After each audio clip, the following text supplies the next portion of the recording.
praying for your health and wealth. இன்னொரு vlogல உங்களை எல்லாம் மீட் பண்ணுறதுல ஐம் ரியலி ஹாப்பி. ஸ்கூல் டேஸில் ஹவுஸ் ஒய்ஃப்ஸோட நார்மல் மார்னிங் ரூட்டீன் வந்து சேமாக தான் இருக்கும். பட் என்னோட மார்னிங் ரூட்டீன் வந்து சண்டேஸ் அண்ட் தேர்ஸ்டேஸ் வேறு மாதிரியும் மற்ற நாள்லாம் வேறு மாதிரியும் இருக்கும். பிகாஸ் சில ஸ்டடீஸ் லெக்சர்ஸ்லாம் எனக்கு இருக்கிறதால எனக்கு ஒரு ஜென்ரலான என்னோட மார்னிங் எப்படி இருக்கும்னு உங்களோட ஷேர் பண்ணிக்கொள்ள போகிறேன்.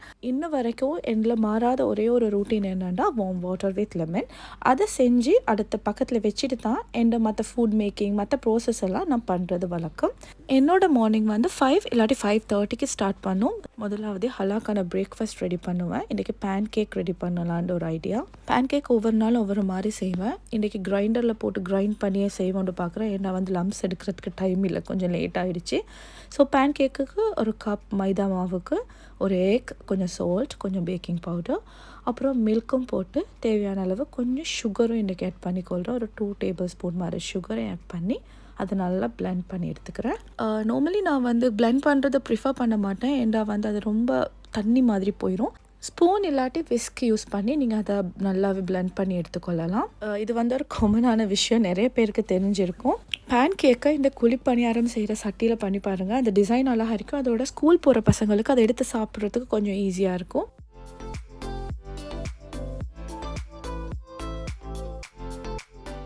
KG1 KG2 படிக்கிறப்போ ஹலா வந்து சீக்கிரமாகவே எழுந்திருப்பாங்க. ரொம்ப கஷ்டமெல்லாம் இருக்காது. எவ்வளோ லேட்டாகி தூங்கினா கூட ஏர்லியாக எழும்பிடுவாங்க. பட் இப்போல்லாம் நான் வந்து ஹலாவை ரொம்ப கஷ்டமாக இருக்கேன். ஹலாவை எழுப்பி எடுக்க நான் எழுப்பின நேரத்துலேருந்து ஹலா ஹலா ஹலான்னு எழுப்பிக்கிட்டே இருக்க வேண்டியதாக இருக்கும். அவங்க போதாத்துக்கு அவங்க டேடா கூட சேம். ஸோ அந்த டைம்லேயே எனக்கு பிரேக்ஃபாஸ்ட் பண்ணுறதும் அவங்கள போய் எழுப்புறதுமா தான் என்னோடய மார்னிங் ரூட்டீன் எப்போயுமே இருக்கும். குழிப்பணியார சட்டியில் நம்ம பேன் கேக் செய்யும் போது அதை டேர்ன் பண்ணி விட்டதுக்கு போகிறோம். ஸ்பூன் உண்டால் இல்லாட்டி நம்மளோட நடு விரலால் லைட்டாக உள்ளுக்கு அமர்த்தி விட்டுக்கலாம். ஓகே, ஹலா எலும்பி பாடி வாஷ் பண்ணி அவங்க ட்ரெஸ் சேஞ்ச் கூட நடந்துருச்சு. இது அவங்களோட ஸ்போர்ட்ஸ் ட்ரெஸ். நார்மலி சண்டேஸ் அவங்க இந்த ட்ரெஸ் போடுவாங்க. மேடமுக்கு மில்க்கு மக்கில் குடிக்கிறதுண்டா சுத்தமாக பிடிக்காது. ரொம்ப கஷ்டப்படுத்தி தான் அவங்களுக்கு வந்து குடிக்க வைப்பேன். அது டெய்லி அது ஒரு பெரிய ஒரு வேலையாக இருக்கும் மார்னிங்கில். இன்றைக்கி ஹலாவோட லஞ்ச் பாக்ஸில் பேன் கேக்குக்கு மேலே லைட்டாக சாக்லேட் சிரப் வந்து நான் ஸ்ப்ரெட் பண்ணிவிட்டேன். நீங்கள் வந்து ஸ்ட்ராபெரி சிரப் எதாக இருந்தாலும் ஸ்ப்ரெட் பண்ணாலும் அந்த டேஸ்ட் ரொம்ப நல்லாயிருக்கும். அதோட வந்து கொஞ்சம் ஆல்மண்ட், அவங்களுக்கு ரொம்ப பிடிச்ச சீஸ், அதோட அவங்களோட ஃபேவரட் பெண்டா பிஸ்கெட் ஸ்கூலில் வந்து பிக்கிறதுக்கு ரொம்ப கஷ்டப்படுவாங்கன்றதால லைட்டாக ஒரு டேரண்டு கொடுத்து உள்ளே வச்சுருக்கேன். ஹலா எப்பயுமே துவாஸ் எல்லாம் ஓதிட்டு அல்ஹம்துலில்லாஹ்னு வெளியே போனோன்னே அவங்களுக்கு ஒரு பெரிய ரூட்டினே இருக்கியா. லைக் யூமா, லவ் யூமா, ஹார்ட் ஃபாட்டுமா, அது இது எல்லாம் சொல்லிட்டு வெளியே போகிறதுக்கு வாசலில் வச்சே நிறைய நேரம் பிடிக்கும். அப்புறம் லாஸ்ட் லுக், ஒரு கிளான்ஸ். இந்த டைமில் ஐ நோ ஸ்கூல் போயிட்டு வந்துடுவாங்க இன்ஷா அல்லாஹ்னு எனக்கு தெரியும். இருந்தாலும் மைண்டில் வந்து அவங்க போகும்போது டெய்லி போகும்போது அப்படியே வீடு வெறுமே ஆயிக்கிற மாதிரி ஃபீல் ஆகும். எல்லா அம்மாமாருக்கும் இந்த ஃபீலிங் இருக்குன்னு எனக்கு நல்லாவே தெரியும். ஓகே, ஹலா போய் ஹலாவை ட்ராப் பண்ணிவிட்டு என் ஹஸ்பண்ட் வந்து சாப்பிட்டு தான் ஆஃபீஸ் போவார். ஸோ எனக்கு அந்த கேப்பில் ஒரு 10 to 15 minutes அவருக்கான பிரேக்ஃபாஸ்ட் செய்கிறதுக்கு ஈஸியாக இருக்கும்.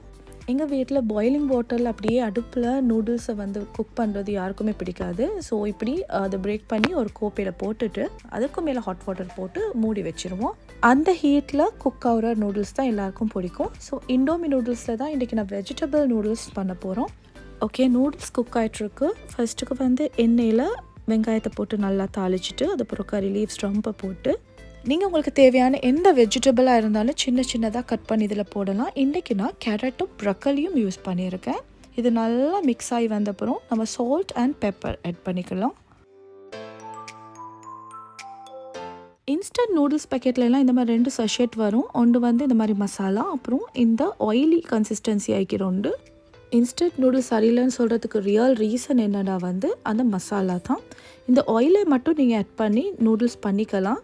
அப்புறம் நான் முட்டை போட்டுக்க போகிறேன். அந்த முட்டையை வந்து நான் வெஜிடபிள்ஸ் எல்லாம் செப்ரேட் பண்ணி ஒரு சைடில் முட்டையை போட்டு அதுக்கு சால்ட்டையும் போட்டு எக் ஹாஃப் குக் ஆகி வர நேரத்தில் நம்ம இப்படி பண்ணிக்கணும்.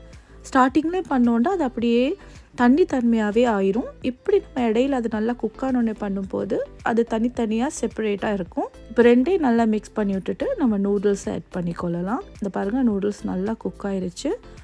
இது வந்து நல்லாவே மேஷியாக குக் ஆகாது, ஒரு ஹாஃப் குக் மாதிரி இருக்கும்.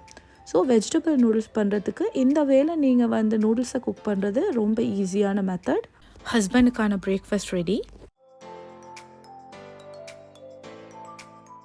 ஹலாட டேடா வந்து 7:30 to 7:45 ஆஃபீஸ் போயிடுவார். அதுக்கப்புறம் லைட்டாக ஒரு வாக் போகலாம், வெயில் விழுறதுக்குள்ளே வாக் போகலான்ட்டு வாக்கிங் ஸ்டார்ட் பண்ணிட்டேன். இன்றைக்கி தான் ஃபர்ஸ்ட் டே. ரொம்ப வெயிட் கெயின் பண்ணதால் ஜஸ்ட் ஒரு வாக்கிங் சரி போகலான்ட்டு ஸ்டார்ட் பண்ணியிருக்கேன். இந்த டைமில் ஆல்ரெடி 6:30 என்னோடய லெக்சர் ஸ்டார்ட் பண்ணியிருக்கோம். ஸோ ஹேண்ட் ஃப்ரீயை காதில் போட்டுட்டு லெக்சர்ஸை கேட்டுக்கிட்டே வாக்கிங் போய்கிட்டுருக்கேன். அதுலேயும் லெக்சரர் ஏதாவது கேள்வி கேட்டாருந்தா அன்மியூட் பண்ணி பதில் சொல்லிட்டு போகும்போது பார்க்குறவங்க என்னடா இந்த பொண்ணு தனியாக பேசிட்டு போகணுன்னு ரொம்ப ஃபன்னியாக பார்த்துட்டு போவாங்க. சூடும் இல்லாமல் கூலும் இல்லாமல் கத்தார் கிளைமேட் இப்போ சூப்பராக இருக்கே.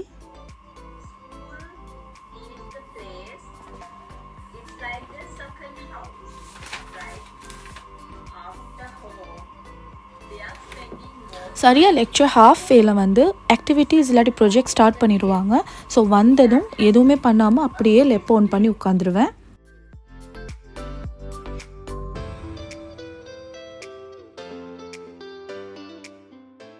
டென் 10:30 ஃபர்ஸ்ட் லெக்சர் முடிஞ்சாச்சு. ஸோ அதுக்குண்டு ஒரு 2 hours பிரேக் இருக்கும். அதுக்குள்ளே தான் வீட்டு வேலை, லன்ச் குக்கிங் இதெல்லாமே நான் பார்ப்பேன்.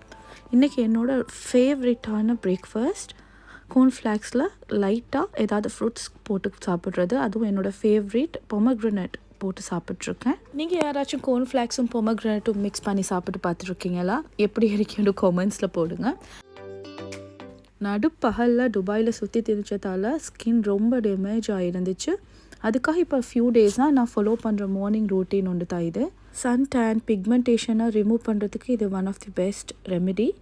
கொஞ்சம் மஞ்சளோட தேன் அப்புறம் லெமன் ஜூஸ் மிக்ஸ் பண்ணி ஃபேஸுக்கு அப்ளை பண்ணி பாருங்கள்.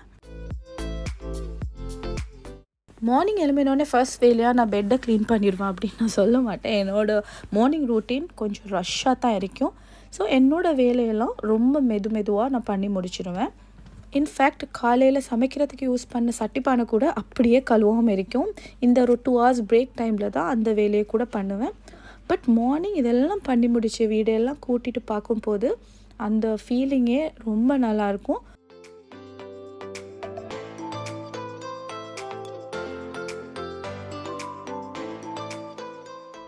நான் டெய்லி வந்து டீப் டஸ்டிங் வேலையெல்லாம் பார்க்குறது ரொம்ப குறைவு. ஏன்னா வந்து ஃப்ரைடேஸ் இல்லாட்டி தேர்ஸ்டே நைட்ஸ் தான் அதை வச்சுக்கொள்ளுவேன்.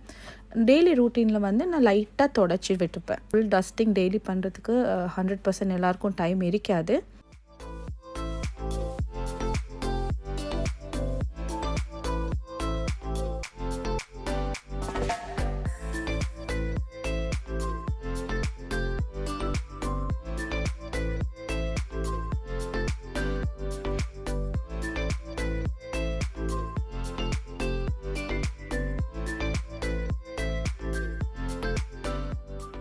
இடையில அப்படியே டைம் கிடச்சிதுட்டா ஒரு ஜூஸ் மேக் பண்ணி ஃப்ரிட்ஜில் வச்சுருவேன். என்னோடய ஹஸ்பண்ட் கொஞ்சம் ஏர்லியாக லஞ்சுக்கு வந்தாருன்னா வந்து ஜூஸ் ப்ரிஃபர் பண்ணுவார். இன்றைக்கி அவகாடோ இருந்ததால் அவகாடோ ஜூஸ் பண்ணி ஃப்ரிட்ஜில் வச்சிடலான்னு பிளான்.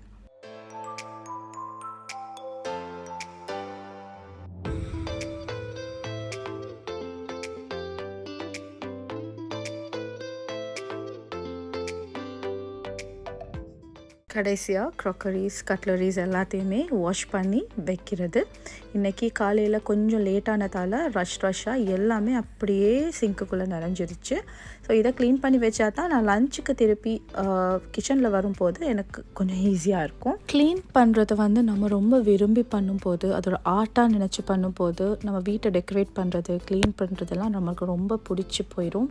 அதை மாதிரி நம்மளோட டேயை நம்ம பிளான் பண்ணி பண்ணும்போது தான் அந்த டே ப்ராப்பராக கரெக்டாக போகிறதா இருக்கும். நிறைய பேர் என்கிட்ட கேட்பாங்க, ஏன் இவ்வளோ விஷயத்தை தலையில் போட்டிருக்கீங்க, கிளாஸ், லெக்சர், இப்போ யூடியூப், இதெல்லாம் எப்படி எல்லாத்தையும் மேனேஜ் பண்ணுறேன்னு கேட்டிருக்காங்க என்னோடய ஃப்ரெண்ட்ஸ் எல்லாம். அதுக்கு நான் சொல்கிறது என்னென்னா பிளானிங்.